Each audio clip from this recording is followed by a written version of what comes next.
Uh, so welcome everyone to the 10th annual Stoddard Art Lecture. It is my delight to welcome you all here tonight. I am Lisa Oldham. I'm the Executive Director of New Canaan Library. And I want to thank you all for tuning in tonight. And I assume tuning into many other programs. I wanted to commend Anthony and so many of our staff, all of our staff, who during this period of quarantine, within 24 hours of closing our doors, had figured out how to deliver the extraordinary lectures, classes, courses, and all the digital reading, even from wherever they were and not in the library. And it's been extraordinary to see the team flourishing during this extremely trying time. And we're all looking forward to getting back into the library. And in case you haven't got our emails, you might like to know that you can now reserve real books and pick them up in a self-service pickup. So you reserve through the website and wait for an email. You can now return your books if you're still holding on to them. We'd be delighted to get them back. And hopefully in the month ahead, we'll start to slowly offer more services once we are able to keep our staff and the public safe. And we thank you for all of your support. It is the support of people like you that make incredible lectures like the one we're about to hear tonight, and all of our programming and all of our collections possible. So this is the time of year that we reach out. I'm sure you got a letter from me recently asking you to support us.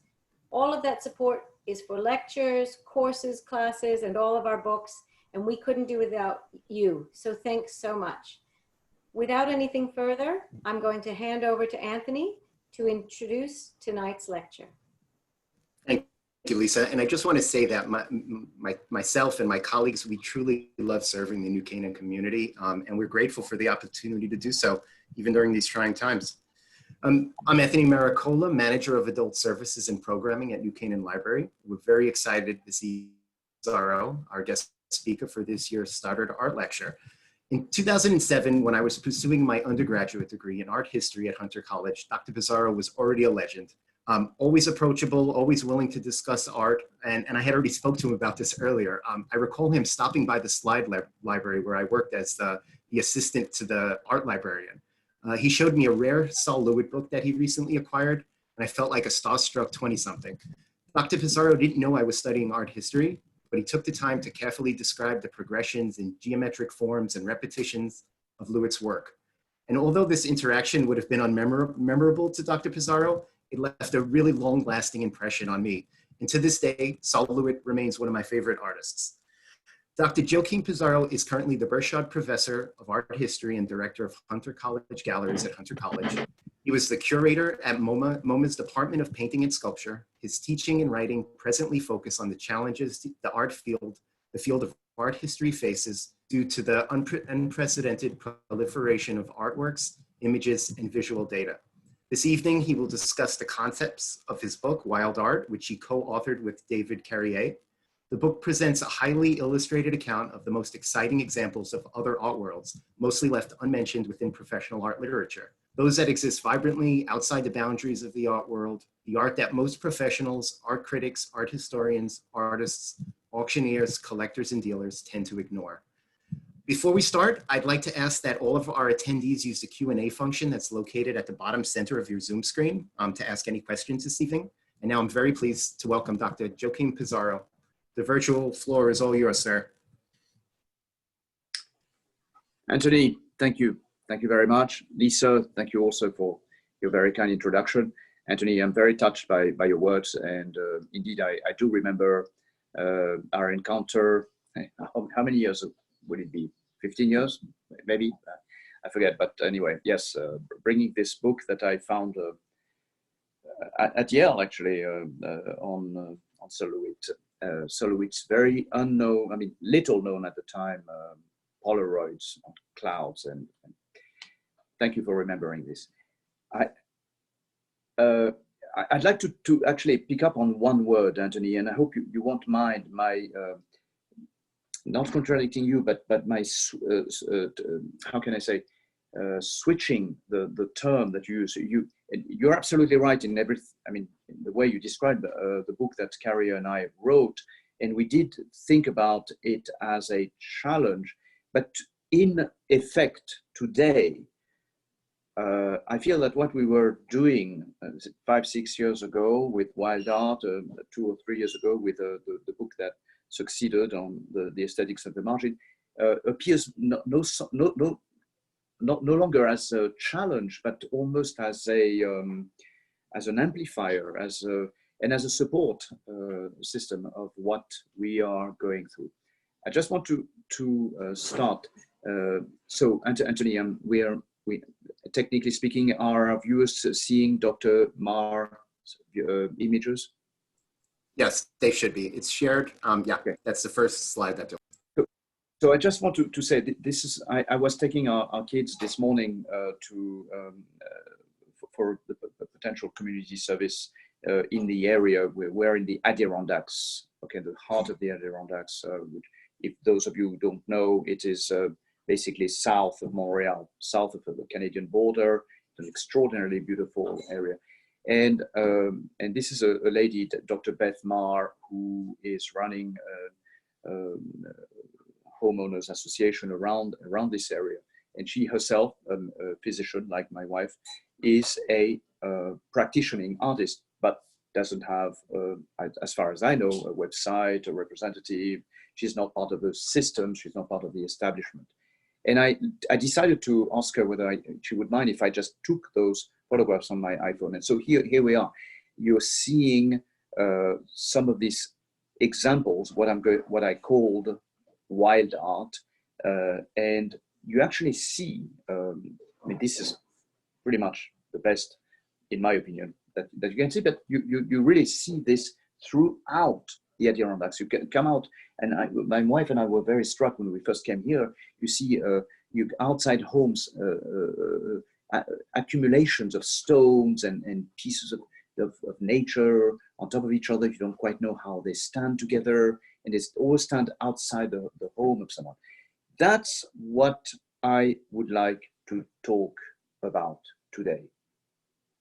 Meaning, the kind of artistic situations that you run into and you have no idea what you're looking at, where it is coming from. All you can be more or less certain of is that it is not part of what Carrie and I, my co-author, called the art system, the art establishment, basically. Okay, I don't believe that Dr. Mar's work is represented in any of the major museums today.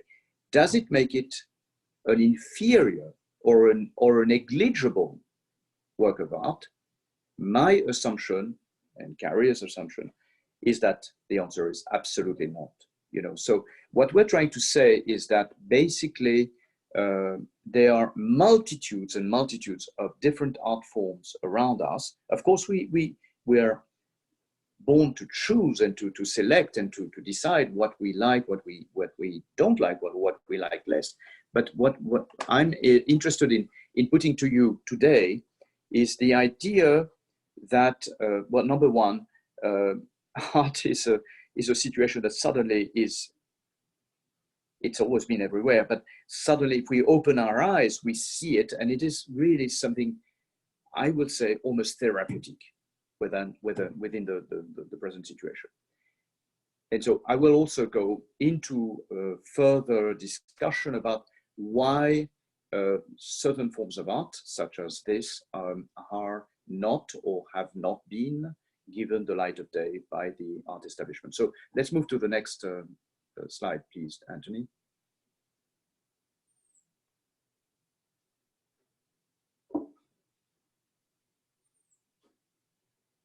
So this is a quote by somebody called Barry Schwabsky, a good friend of ours. Art is not always things made by people who call themselves artists. And the two slides that you've just seen by Dr. Marr, a physician, is a perfect example of this. She doesn't call herself an artist, but she is an artist. And there are millions, maybe billions of such situations. Okay. And what I mean, what we began rehearsing the problematic that Carrie and I ran into to begin with, is the fact that art history has lots of like medical books, like law books, you know, there's art history books, the primary books of art history. And Janssen is a very, very good example of that. Thousands of images. I mean, it's not that the book is poor in examples, but it is, like all things, limited.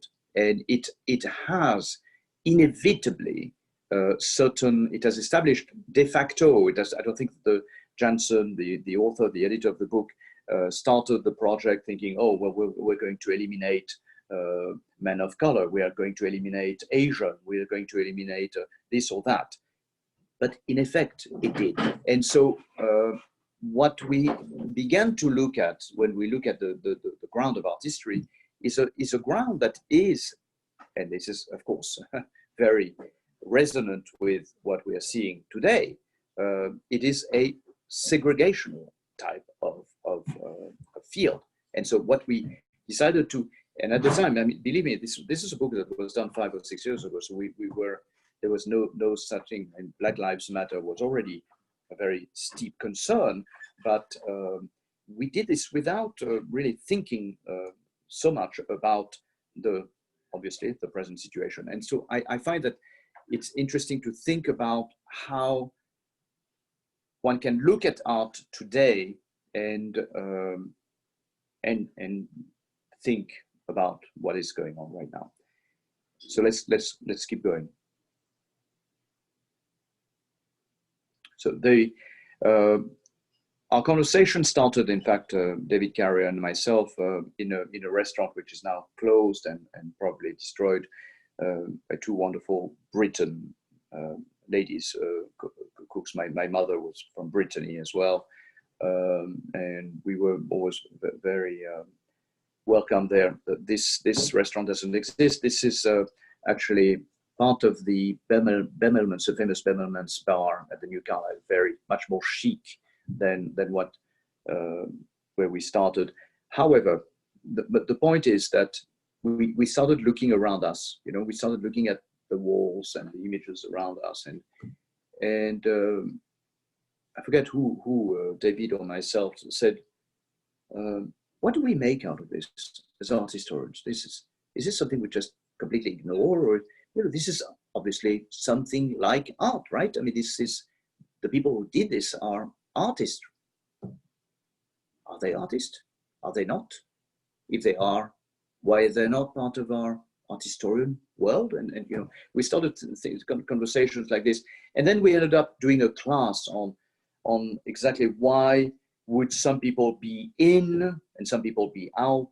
Again, there's no clear criteria.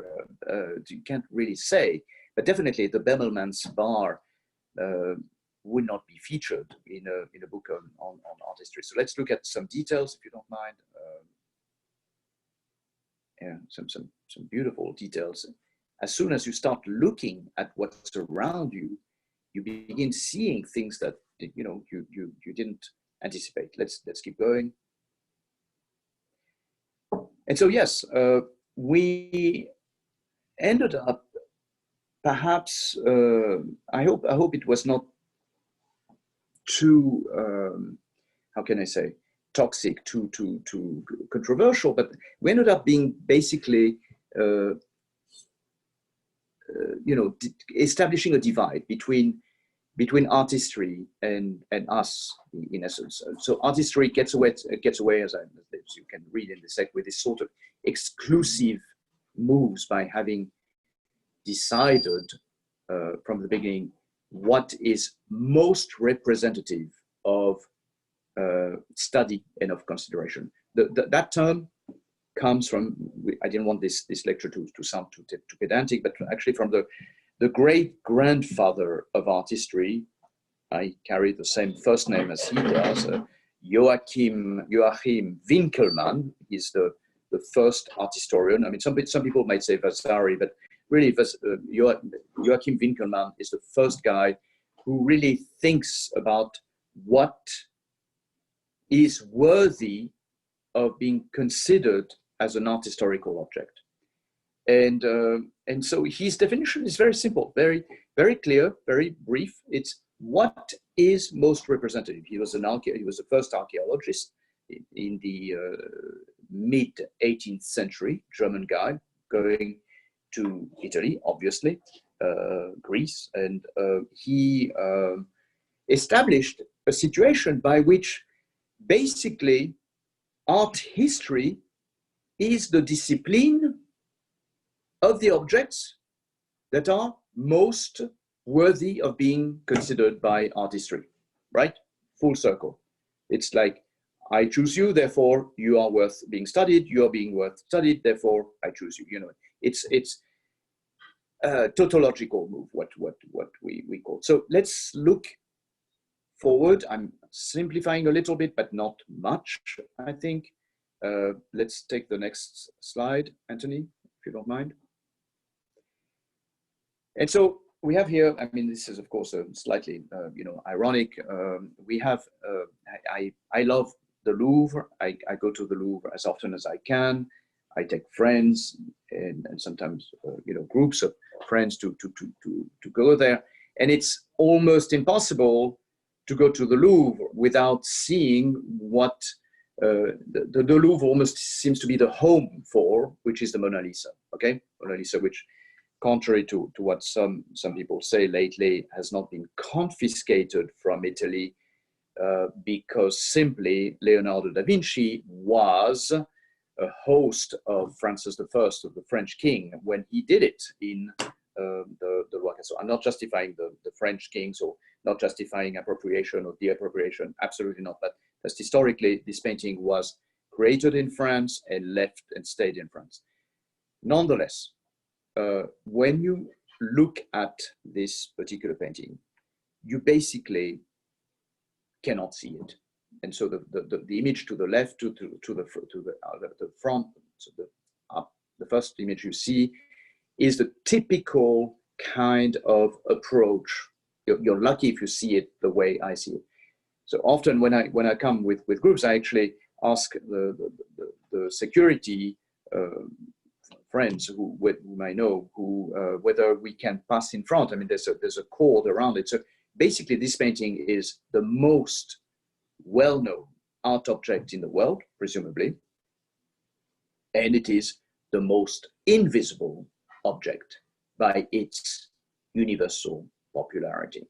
And so I like the contrast with the picture below, which is by Ai Weiwei, super well-known Chinese artist you have heard about, who is kind of creating a counterpoint of sorts to this by establishing what he called a series of studies of perspective and putting his middle finger in front of his camera as looking at the Mona Lisa, sort of, both creating an ongoing dialectical questioning about what is visible, what is worth viewing, what is not worth viewing, and what is perhaps objectionable in all this situation.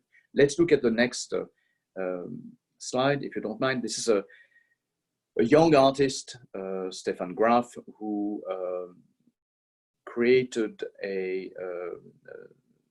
the same situation, looking at the Mona Lisa in front of the crowds and looking at the invisibility of the super well-known. So we all know it, we all recognize it, we all see it on posters and I mean, millions and millions and millions of different kinds of representations, and it remains more or less invisible. Who can in this audience today can tell me that anyone has come close to 1 meter, 3 feet close to the Mona Lisa? If you have, please let me know. I'd be very interested to know you. Okay, let's keep going. So we go from the invisibility of the supravisible, invisibility of something that is so well known that it becomes absent, distant, universally known, and therefore known to no one in particular, to this German guy, this German artist whom I love called Thomas Struth, who, in my opinion, you will see two examples today. One, this German guy, another, an American artist, Louise Lawler, who for me,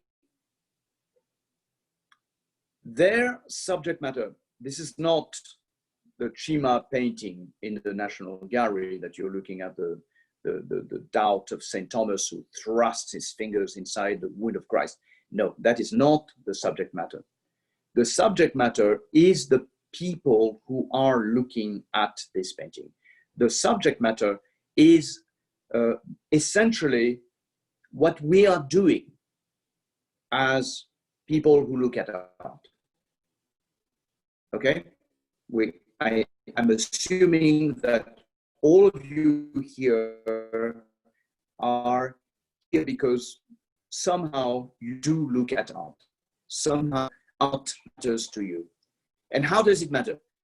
And that is, Struth is telling us basically here how it matters. You look at the guy from the left with his nice burger, yeah, okay, that's interesting, but not for me. And the different groups to the middle ground, and that little, adolescent girl with a blue jersey or whatever, who's really looking into the painting, absorbing it, checking it out. And actually she is almost, and that is interesting, resonant with St. Thomas, who doesn't believe Christ, who doesn't believe that this is true. And he says, I have to put my fingers inside the wounds of the crucifixion in order to really get to believe it. And there's that kind of interesting parallel here between that young girl and St. Thomas in this incredible Chima painting. But it's basically more than that. It's about the fact that we are all viewers, that this Thomas Struth is kind of interrogating, he's having us think about what it is to look at art, what it is to establish an aesthetic judgment. This is beautiful. This is ugly. I don't care. I'm carrying my Burberry. I don't have time for this, but let me get going. All these are different attitudes, but they're all different aesthetic judgments. Let's keep moving, Anthony. Maybe, and Anthony, feel free to tell me if I'm spending too much time. Just I can get carried away sometimes. So feel free to let me know. Okay. So here, this is a kind of transition. We're not going to spend much time on this. We're now in the Art Institute of Chicago, not the National Gallery of London. We're looking at maybe one of the most important works of the 19th century in America, Seurat's La Grande Jatte. And my first job, by the way, I'm sorry, it's not about me, but was at the Art Institute when I was 22 years old. Richard Brettel gave me that job. And this was a huge eye-opener. And the frame that you see around the Grande Jatte was actually created by Dr. Rick Brettel, who was the Searle curator of European paintings at the time, the youngest curator ever appointed at the Art Institute at the time.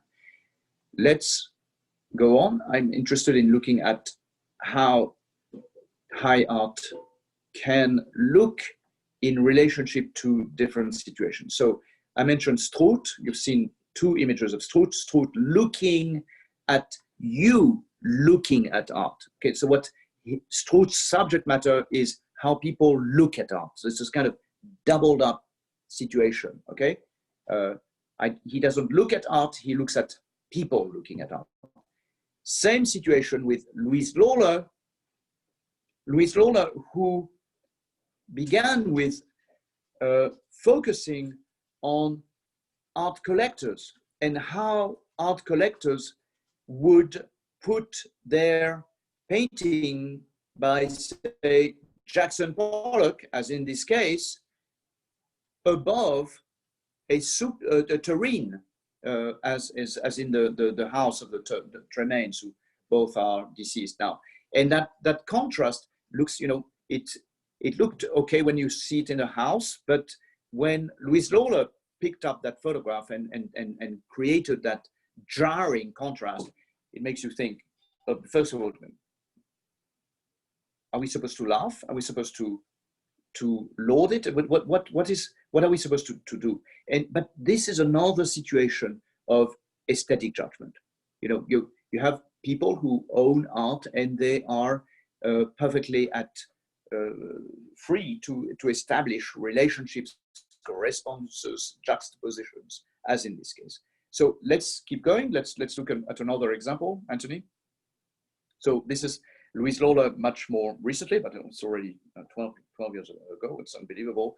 She looks now at the juxtaposition, totally random juxtaposition of works of art in an auction house. I mean, auction houses are the most fascinating spheres of relationships between works of art, sort of randomly, because auctioneers don't choose what's going to be sold, what's not going to be sold. You know, there's a lot of complete randomness here. And so here she really plays on that randomness between this broken egg by Koons, reflecting on another work by Koons, the balloon dog, and a work by Adesari in the background. So let's keep going. And I'm just looking now back and forth at the relationship between what I'm interested in seeing now for a few minutes is the relationship between major works of art and the iterations of these works of art by artists who have not, most often have not gotten the light of day, have not been recognized by the art system, as Carrie and I call it. So the Laocoon group, I'm assuming most of you recognize that image, but if you don't, it's a work of we understand of the first century of the Common Era. But that doesn't mean anything, because what actually means something is when that extraordinary sculpture actually came to daylight, okay? And that happened in the early 1500s during the very important papacy of Jules II, the Pope, the Vatican at the time. And that when the Laocoon group, so Laocoon is, you know, I'm not going to tell you the whole mythological story, but this is the father and his sons being attacked by this diabolical serpent figure. And it just represents, in terms of sculpture, the most daring, the most extreme kind of possibilities. The fact that it was created around the time of Christ was absolutely amazing. But the point was that it was totally unknown for a millennium and a half until it was discovered during Jules II. Jules II, who was the Pope during Leonardo, Michelangelo, Raphael. I mean, that the great, the high Renaissance of Rome is the time when this thing surfaced again, and it became a revolution. It was so impactful, as you can imagine. So this has become a work that was that has been referred to in art history, in philosophy, in art, and recently I love the fact that this artist William Anthony captures the Laocoon again in his own medium, only 5 years from now, and 5 centuries after the rediscovery of the Laocoon group. So let's keep going. So I told you I'm interested right now in establishing a correlation between what you might call high art and low art. And here to your left is a castle commissioned by the very famous Ludwig II in Bavaria, a man sovereign who died in utter debts for having spent so much on art and architecture, and died in a state of insanity, having been diagnosed insane. And what I'm interested in looking is, I mean, this castle, this Neuschwanstein castle, so in Bavaria. I wish my two partner architects, John Canaan and Terry Riley, would be there. They would be speaking about it much better than I. But basically, this makes no sense. You know, you have turrets coming from the top, sort of seems to be Renaissance-like, but the dungeons, like, you know, these arches are references to the Middle Ages, and you have a case. This is like a kind of mishmash of all possible architectural styles of the past millennium or so. And so this, in a way, is an aberration, architecturally speaking. But it became an absolute, a crucial point of reference in Europe, in Central Europe. It became, in fact, Louis II is supposedly one of the sources of world tourism as we know it today. You know, so he created this situation, these contraptions, in order to be seen by tens of thousands, hundreds of thousands of people. And look at what happens in the next century with Cinderella Castle, which I don't think it needs much discourse, much explanation. Is almost a pure ripoff of what Ludwig II had done in Bavaria.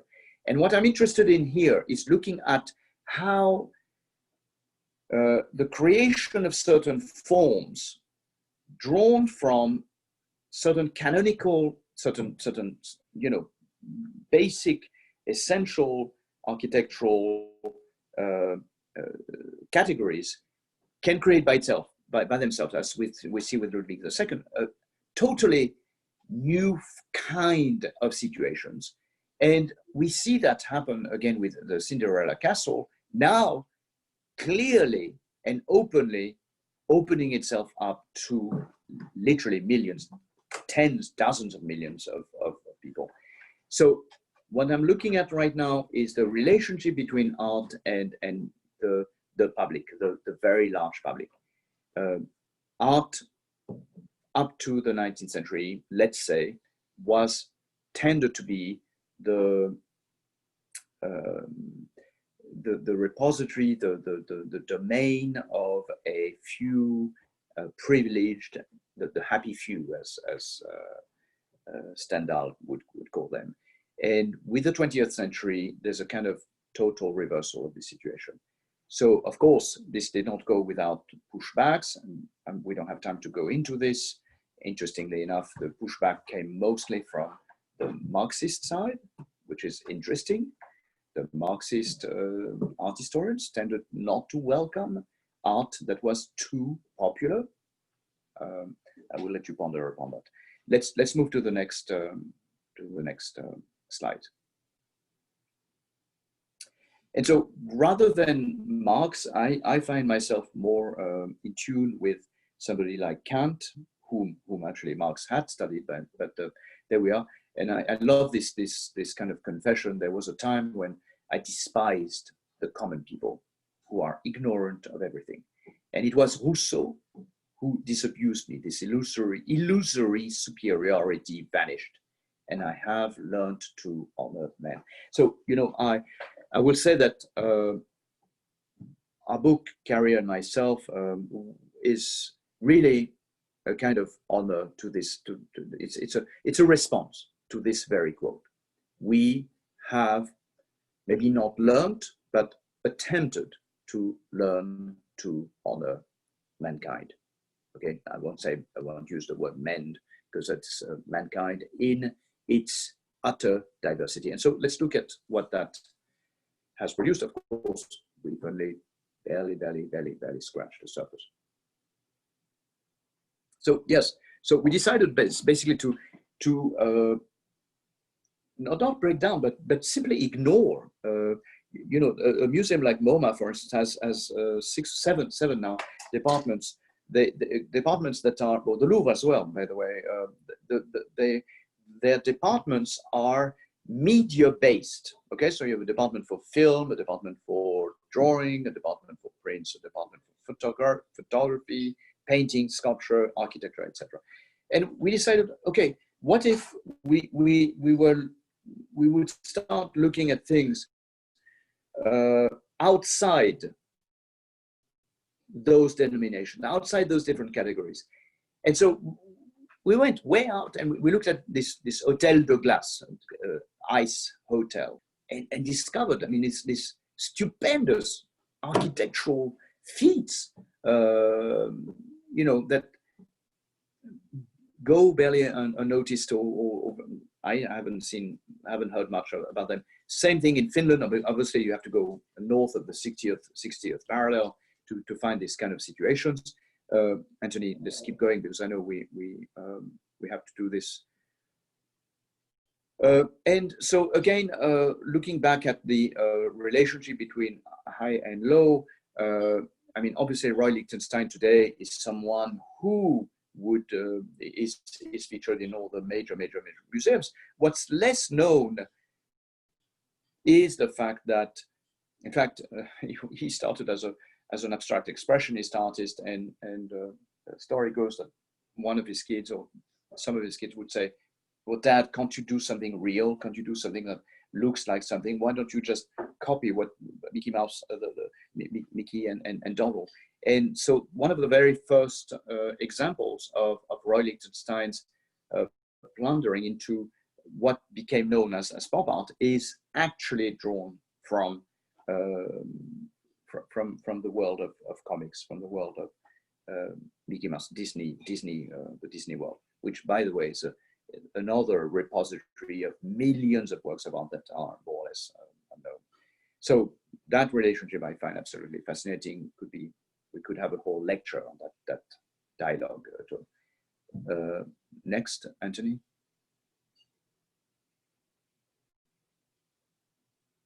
So here another example. Obviously you recognize the image to your left. You may not know the image to your right, which is almost. I can say it's definitely not a copy. It's an interpretation would be the musical word, a better term for what we're looking at here. An interpretation of Monet's Japanese footbridge. And I love the title, Stroking Monet's Mixed Media. And you're wondering what is going on from the slide you're seeing there. So Anthony, can we just give the solution? Can we give the answer?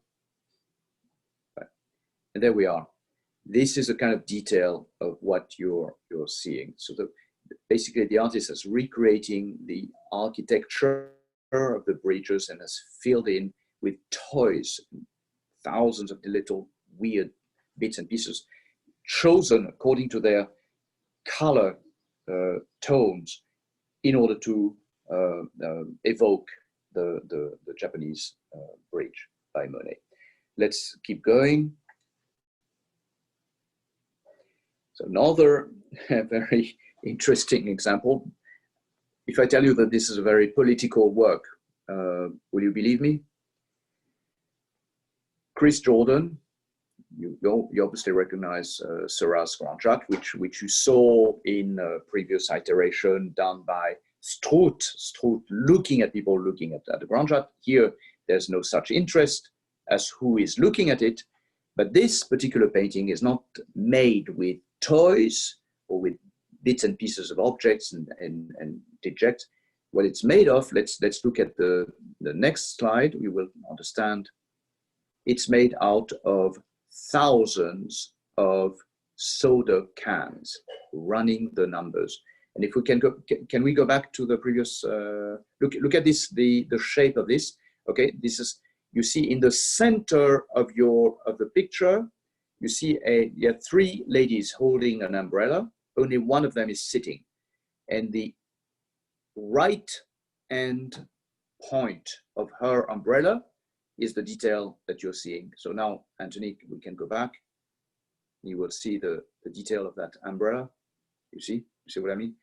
But actually, so Chris Jordan, the reason why this is a political work is because he created this incredibly complex and sophisticated composition made out of soda cans, but by imposing on himself that he would be using on a given day the number of cans of soda consumed in the USA.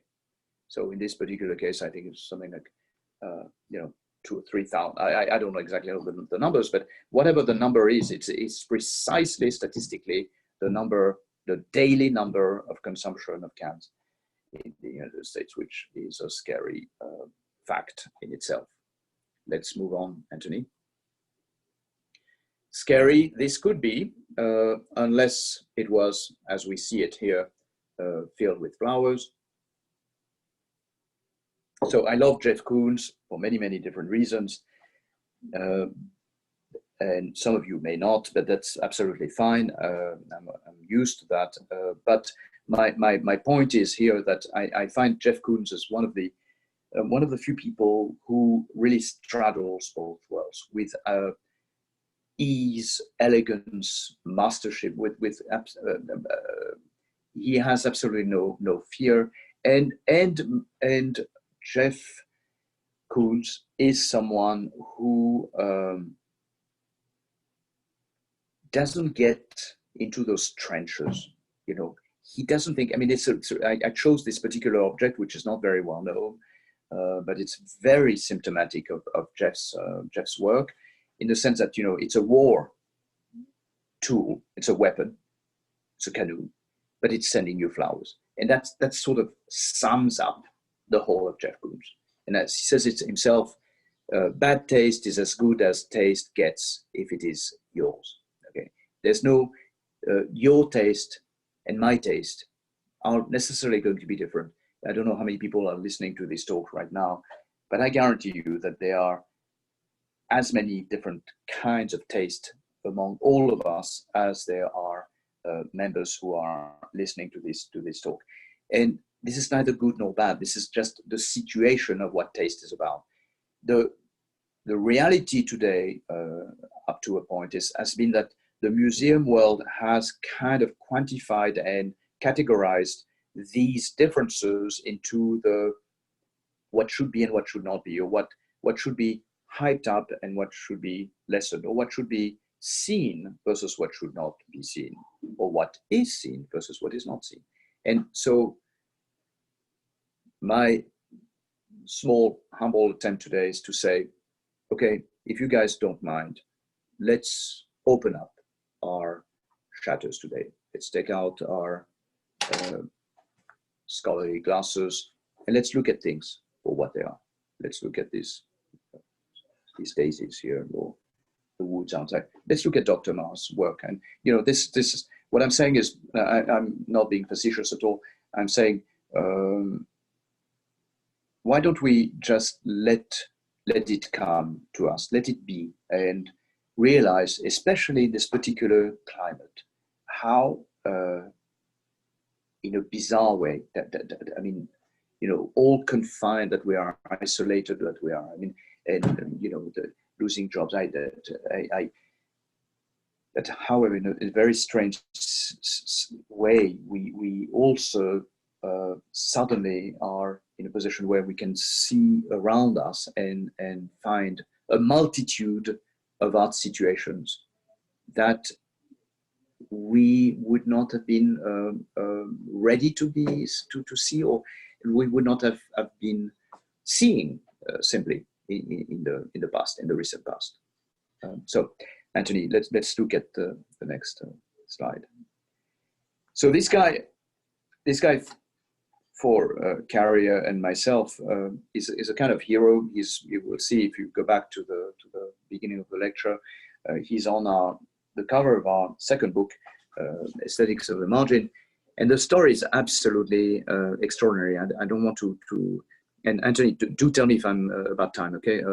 But this is a guy whose name was Joe Milone, first generation Italian immigrant, lived in Brooklyn, and who by profession was a shoe shine shoe shine person. And he became rather famous, I mean, locally famous in Brooklyn for creating these unbelievable shoe shine stands on which you would sit to have your shoes perfectly shine. And one of the ladies, one of the persons who noticed him was Louise Nevelson. And she was completely besotted by what he was doing. And she went to Alfred Barr, the then director of the Museum of Modern Art in 1942, okay? And she said, Al, you have to come with me. This is not to be believed. And of course, Barr was someone who really listened to artists, which I think is something that we all need to do, to hear, that artists are the ones who have the access to what art is about, in my humble opinion. And so Barr, one of them definitely, you know, followed Louise Nevelson, met Barr, equally fell for it, became besotted. And not only that, but he, and I'm putting back my museum glasses on, he decided, okay, you know what? I want to propose this as an acquisition to the next painting and sculpture committee. So we're talking 1942. This, what you're seeing here, shows up at MoMA, is in the acquisition room, and as Barr is defending this, the chair of the trustees at the time enters into a furious row with Barr, with Alfred Barr, and tells him, you know, have you lost your marbles? I mean, are you going to see this, you know, next to our Miros and Picassos and so on? And so obviously this never made it to the Museum of Modern Art. The row was apparently so bad that Alfred Barr lost his job as the museum director and was demoted to director of the painting and sculpture committee department. That's a detail, but you know, this was an obviously very severe, very serious fight about aesthetic issues. And that goes to the core of what I was discussing before about what is and what is not acceptable, what was and was not. I mean, you know, today, probably, if it were offered today, again, it would be, I'm assuming, immediately accepted by the Museum of Modern Art. Today it's in a museum in the Midwest. But so let's look further than that. I'm interested here in the relationship between, you know, artists and artisan and craftsmen. So here's Jason Mercier, Shirley Bassey, done also with all kinds of different objects, similar to the Deininger painting work that you saw of the Japanese bridge. Let's keep going because I know we need to go on. Yeah, this quote that I find really interesting, which is by a friend of mine, Michael Finley, who wrote a book about this situation. Just Google him and you will see his titles. Because most of us lack confidence in our ability to simply look at art in the same way that we can listen to music. Interesting comparison. There exists a vast business of interpretation. And so, yes, it is true that we curators, I am one of that business of interpretation. We tend to filter and maybe sometimes over-filter the relationship between the art and the establishment or the system in which it will eventually appear. Let's move on. So I'm going to show you some of the objects. I mean, we have a whole, those of you who are interested, just look up this book, Wild Art, and many different examples. We had fun with this book. We'll just tell you that what you will be seeing in this book, if you get to it, is really the tip of the iceberg. But my point is that, you know, I don't know who did this sculpture in Vancouver, and yet it is somebody of supreme skills. I mean, this is somebody, not just somebody skilled, but somebody who has multiple talents and has a mind as well. I mean, the way that it's slit, and in between, just leaving you see through the landscape. And, you know, you could go on and on, this fascinating form of sculpture out of wet sand.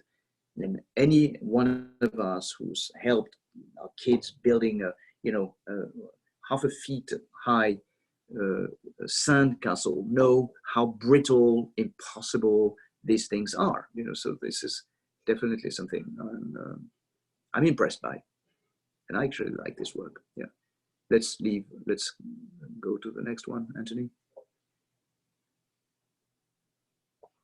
Okay, more scurrilous, more caricatural.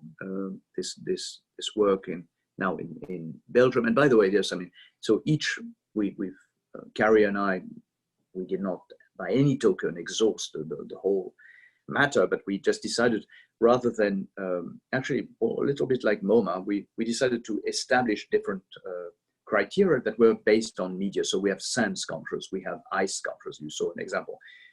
We have food art, and so on and so forth. So this is one of the other sand sculptures. And there are many festivals throughout the world, from Australia to Latin America, about these sand sculptures festivals. Let's go to the next one. So this is an artist, Oleg, who essentially wears her work, creates this kind of crochet situations, and she did a phenomenal work crocheting the bull, the financial bull in the financial district. But she does that all over the world, creating these situations which resonates with our daily lives. Let's keep going. I just want to give you a sense of, so I talked about food art, the great-grandfather of whom would be Archimboldo, and this is a kind of, this is a portrait of Rudolph II. So let's keep going. And with food art, one of the maybe most famous artists, but there are, I mean, literally thousands of artists who maybe not as famous, as skilled, but sometimes really, really impressive. And do Google this, do food art, you will be absolutely mind-boggling. So this is Vic Muniz looking at a interpretation that he did, photographed of the Medusa Marina, the Medusa by Caravaggio, made out of spaghetti and some kind of bolognese sauce. Absolutely amazing. So let's keep going. I just want to right now give a sense to our audience of the multitude of different situations. So we're looking at different medium here, and this is this artist Amelia Faiz Harnas, who's doing Ophelia, a very famous Shakespearean figure done by a number of the pre-Raphaelite artists. And here this artist Harnas depicts her with different tints of wine. Okay, so her medium is wine on water. Fascinating. Let's keep going. That's a scary looking image by a very well-known guy in the field of street art and pavement art. You know, just to give you a sense of where you are, if you can look at the line of the sidewalk that you see from the middle left angle, you understand that he has basically looked at the street and turned it into this completely trompe-l'oeil, false, illusionary situation where you look at it yourself and you feel like you're going to fall 60 feet down and so on, but it is all absolutely illusionary. Let's keep going.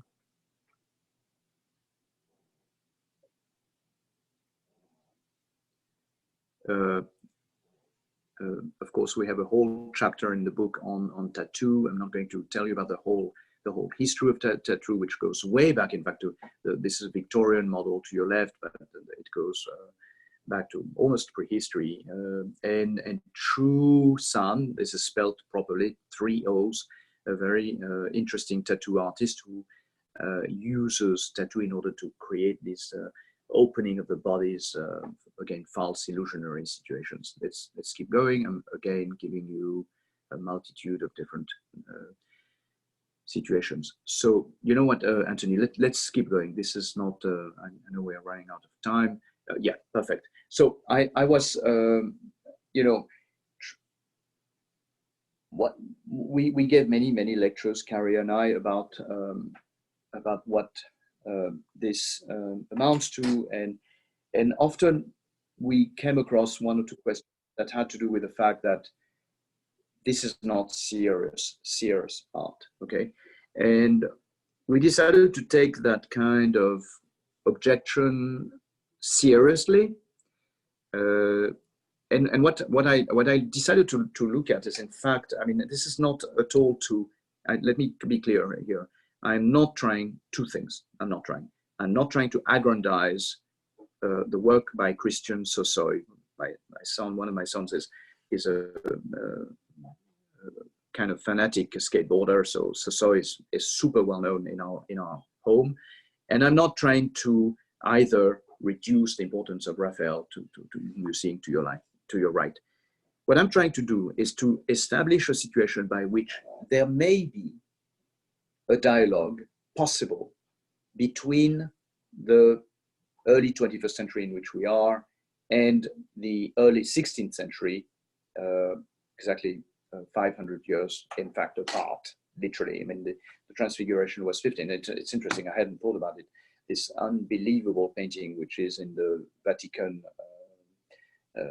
Pinacoteca, the Pinacoteca Vaticana, was finished by Raphael just about the year of his death, or just a few months before his death, in 1520. Here we are, 2020. And I promise you, I hadn't planned this. But what I'm trying to say is that nobody, I don't imagine that anybody would dispute the fact that Raphael doesn't exist. The equivalent of Raphael does not exist today.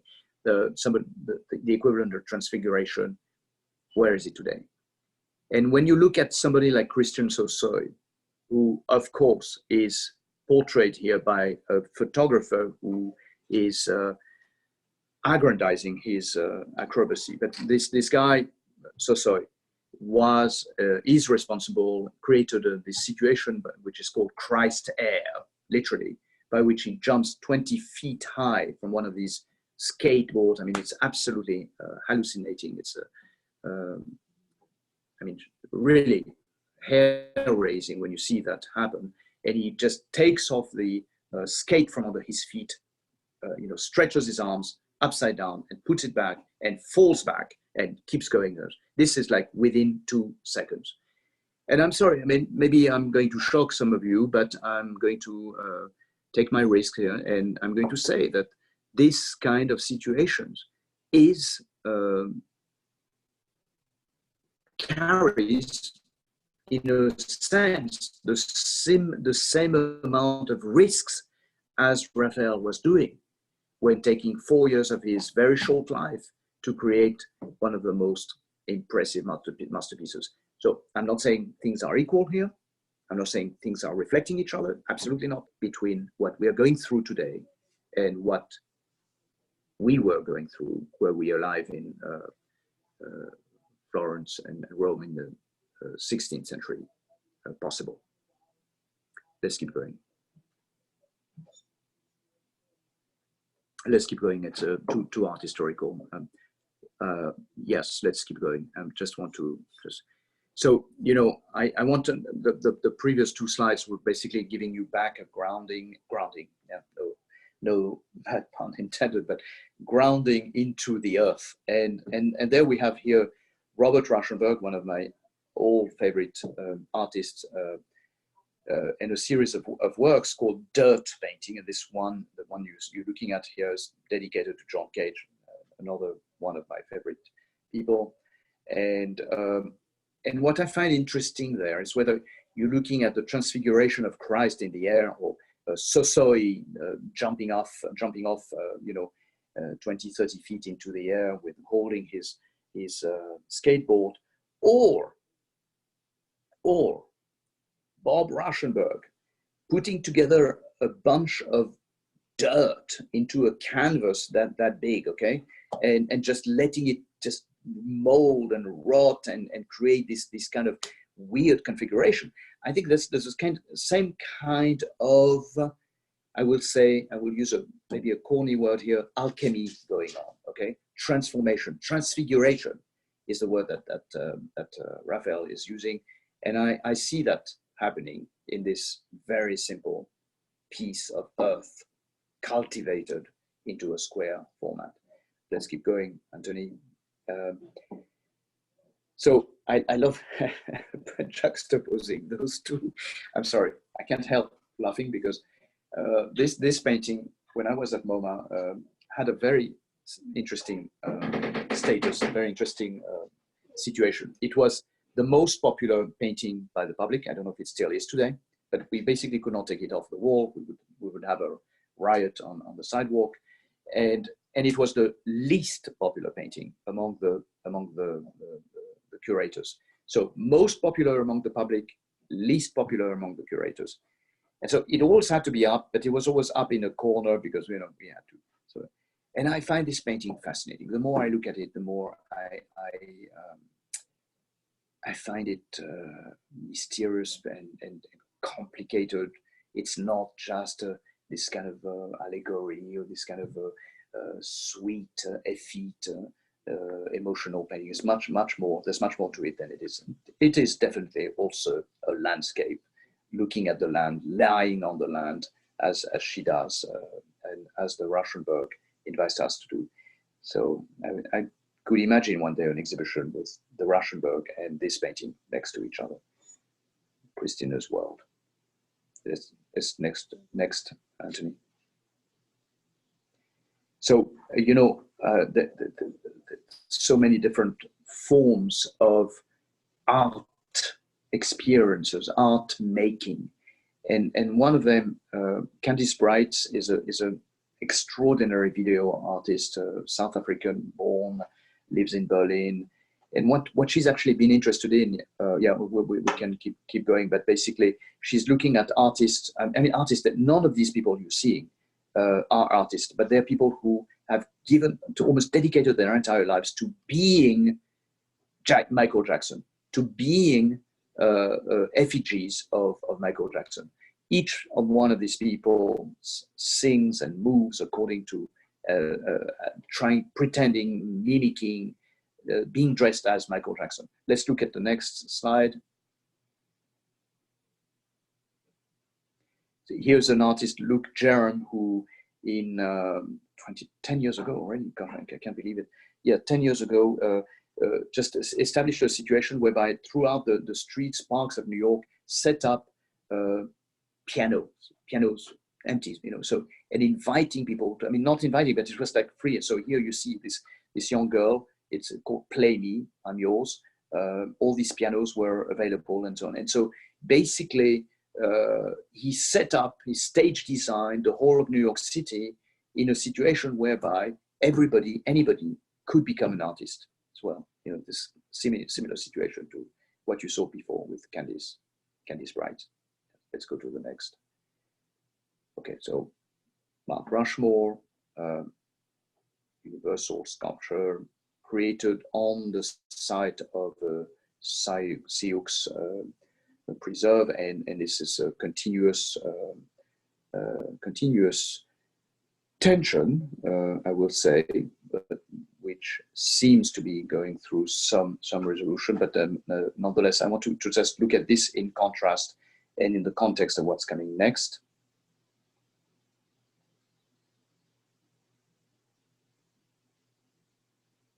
And what's coming next is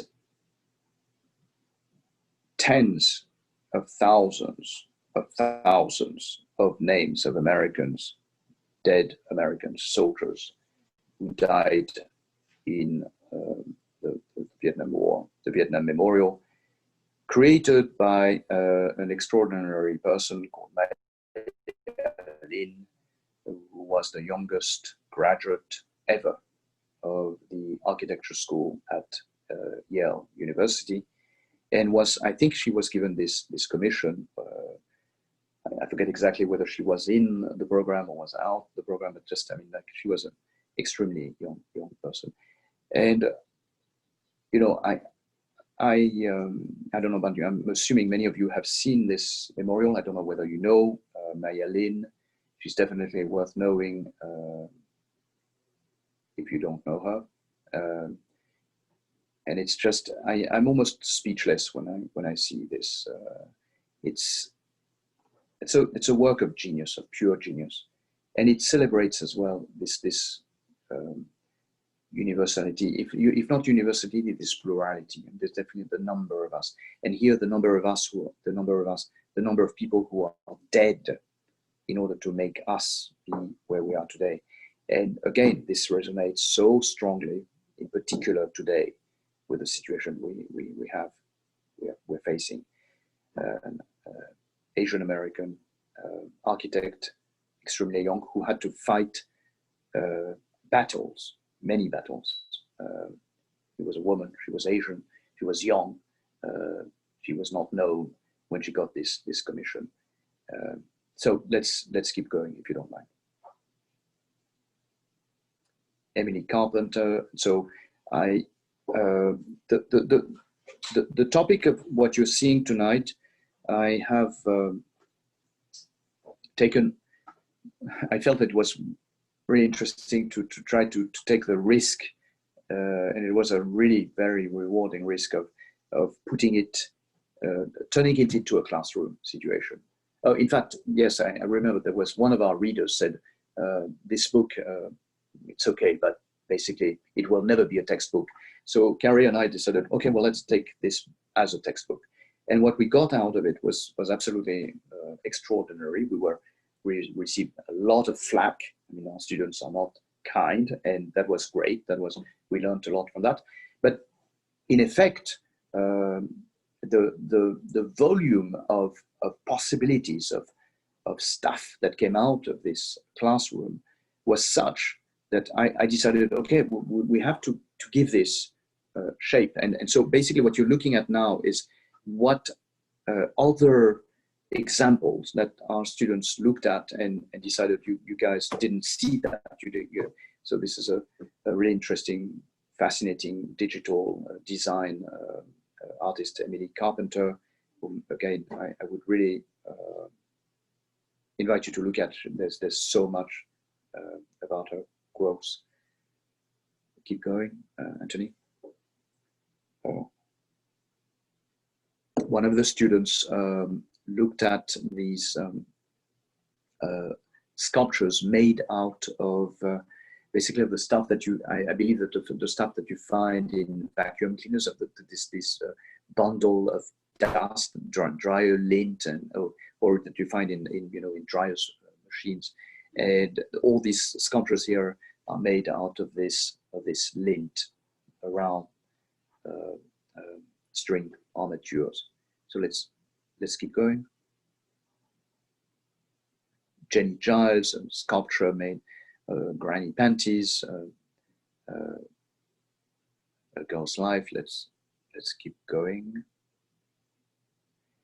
And so here a question that I always get, which I just wanted to preempt in a way by looking at these so-called outsiders art.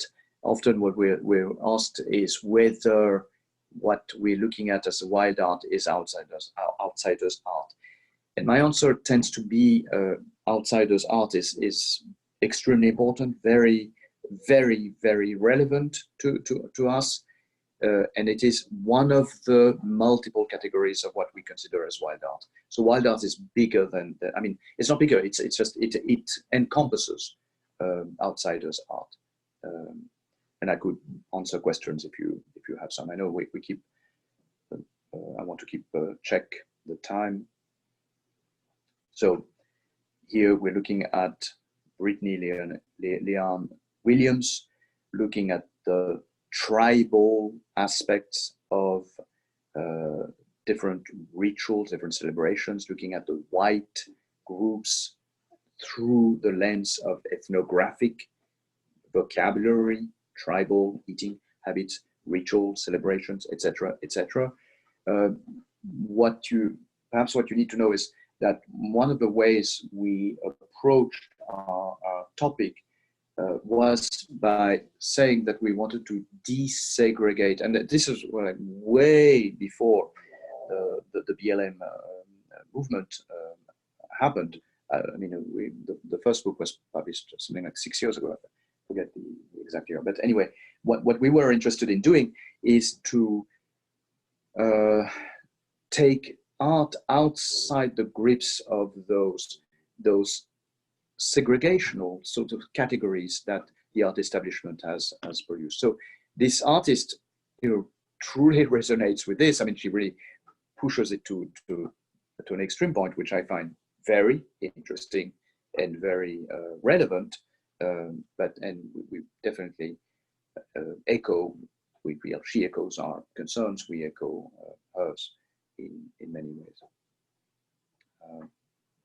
Yes. So now that's not Williams. That's Wilson, and Wilson is different in the sense, Fred Wilson goes back way back to in a few decades ago, and in a sense, he, I would say, prepared the ground for what we're seeing today from the inside out. Okay, so he was invited. What you're seeing here is not people looking outside the periphery of the art world, but this guy is, well, he came up from outside the periphery, but was invited inside as a artist curator, as a famous project he did, mining the museum. So what he would do typically is to look at any kind of racial, tribal, ethnographical material that would typically not see the light of day, would never be exhibited. So he would be asking to have free roaming within the storage rooms, and would pick up stuff, material, what you're seeing here, that would not be seen, and then have those pieces given in a disturbingly important presence within the diorama, the curatorial periphery, the curatorial trajectory established by the museum. Let's look at another example, which I find absolutely fascinating. So here, I'm tempted. I mean, if we were in a classroom here, I would say, what's wrong here? Look at this. Look at this image. There's one element that doesn't pertain to the rest. So we're seeing this gorgeous, beautiful, I think 18th century, I'm not sure. Yes, in late 18th century, 19th century silverware. And then there's this piece right in the middle. What is this? This is a slave's manacle, also done in metal, but definitely not in silver, and definitely not carved in silver. So this absolute confliction, collision, almost between different situations having to do with metal. One celebrating the high style of obviously white, opulent, Western, whether British, American, European, white upper class, versus the slaves that were, as we know, obviously owned by those very people.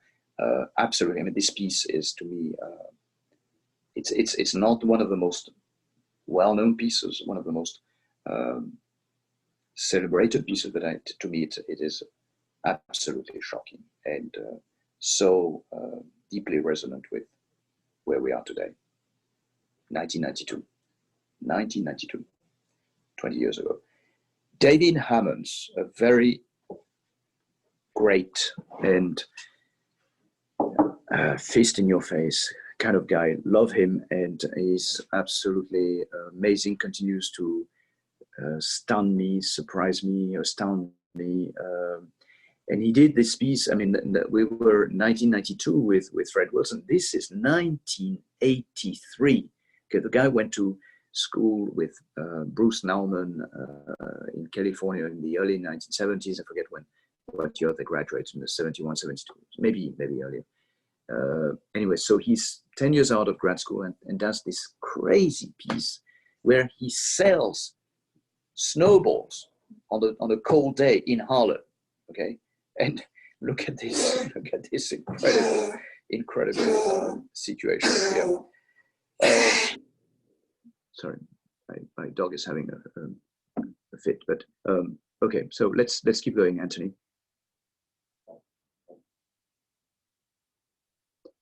Bill Traylor, an artist I would really invite you again to look at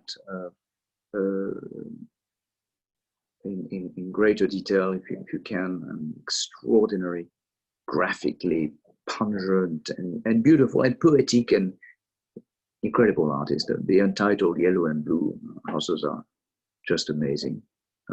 Let's keep going because I know we're close to the end. And so this I think it's a final work we're looking at here by Kevin Blythe Sampson and the Rusty Thorn Collective. I'm going to name them Manuel Acevedo, Cesar Melgar, James Wilson, Jerry Grant, and Lawrence Sampson, who's presumably related to Kevin. I'm not absolutely sure. The arc of the moral universe is long, but it bends towards justice. A quote that you may have heard from the mouth of President Obama himself, and which I think sums up very much what our hopes, what our aims were. Carrie and I were.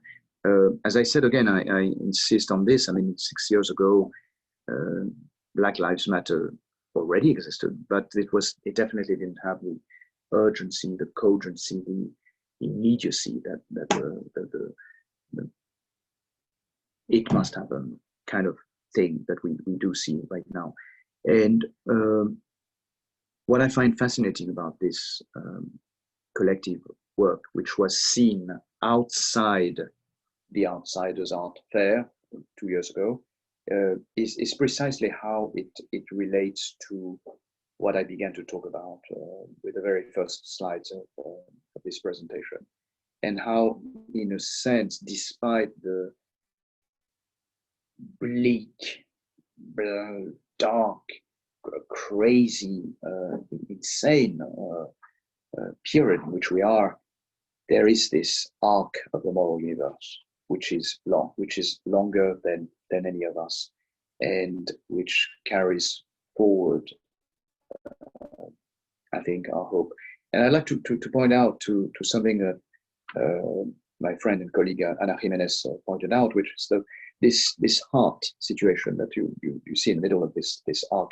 And she said, you see this to any Latino, any Mexican person, immediately they relate to it. This is the Sacred Heart. This is not just the Sacred Heart. This is the almost a Mexican symbol. This is Latin American Catholicism, and in a sense, it represents a whole layer of the ignored, segregated population, dominant majority population. Or today, we're in a colored. The majority in our country is a colored population. We don't acknowledge this. I'm a minority, and it is very interesting that this symbol of the now new majority, a recent majority, is this hopeful, this breathtaking heart. Anthony, is there another slide after this? Ah, Hannah Arendt, dear friend Hannah Arendt. In Kant, the subject of world history is the human species itself. Progress is perpetual. There is never an end to it. Hence, there is no end to history of history. Hannah Arendt, amazing person. Try to see the film on her if you can. Very controversial person, but what a great lady. So yes, I'm leaving you with this question in a way that Carrier and I never resolved and possibly never will resolve. How can we deal with the array of artifacts? We figured out that there are millions of artifacts in the museum world and billions of artifacts outside the museum world. So these artifacts implied outside the art world. In the end, we came across these two observations. There is not one, but an unfathomable number of judgments of taste. And you will not all agree with what I said, I'm quite sure. And there is not one, but an equally varied quantity of art worlds. So this is the reflection with which I would like to leave you tonight. And I thank you for your attention and very happy to take questions. Anthony, I don't know how it works, but if speakers, sorry, the audience are interested, I'm glad to take any questions. Sure. So there was one question that came in through the chat and a few others that came in through the Q&A. So this was from Matt Jones. I keep thinking of the word gimmick in regards to some of the strategies employed by some of the artists you're presenting here. Do you think about this word? Matt? Okay, I love Matt Jones. I love his work. And he is presently a program at Hunter. Anthony is a graduate from Hunter. So Matt, we should have a discussion after this presentation. But you know, I would say to Matt that I don't see. You know, I'm assuming I'm reading into Matt's question that he is placing a degree of cynicism, maybe of irony within the works. That may be so with a few of the people where I'm looking at, but I would bet that most of the artists we're looking at are not cynical at all. I mean, would they ever come in? Would they ever be accepted in an MFA program at Hunter or at SVA or any of them? Probably not, ever. But my question to Matt would be, does that make them lesser artists?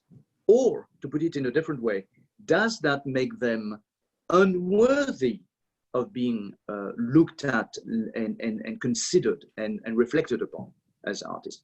That would be my question back to Matt. But I don't want to start a ping pong game with Matt. That will take us. Yeah, sorry. Thank you. No.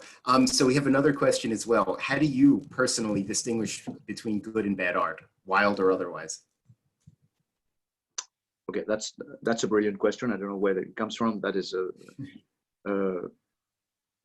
okay. That's actually I don't know who that person is. I would love to know who that is. In fact, that question became the nexus of a class at the time. Carrier was teaching in Cleveland at State University, K-State University, and we decided to put that very question to the test with our students, taking into account part of, I mean, it was a very small array at the time of what we were looking at. And we looked at examples of deliberately bad art, I mean, things that we hated and that we assumed most of our students would hate, and examples of good art. We brought them into the classroom, you know. And what was fascinating was that it was an aesthetics class. So yes, we were discussing what is good, what is bad, what is beautiful, what is ugly.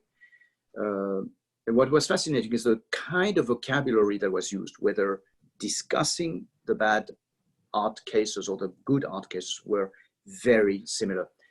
I am not, and I'm insisting on that, saying that like many of our postmodern friends, I don't need to claim that everything is equal, everything that is a kind of plain field, and bad, good, ugly, etc. It's all the same. No, I'm not saying that. What I'm saying, I mean, look at our final quote here. I am saying that we all have we all formulate aesthetic judgments from the minute we're born, the minute we look up, wake up and face up our mirror. How am I going to put my hair? What shirt am I going to wear? These are aesthetic judgments. And what's good and what's bad comes into that, okay? And the question is not, there's absolute, in my opinion, that's what I would say, is that there is no radical, no set forms of criteria that can define what's good and what's bad. However, the paradox is that we all know inside ourselves, each of us, what is good and what is bad. So each of us has a very clear idea of what's good and bad. And how to articulate that multitudes of different situations with each other becomes a really interesting problem, knowing that there is no, I believe, arching solution. The problem with artistry was that artistry has always thought that there was an arching solution. To begin, the Joachim Winkelmann quote, "What are the objects worthy of being considered by artistry?" What we're saying is all objects are worthy of being considered by artistry.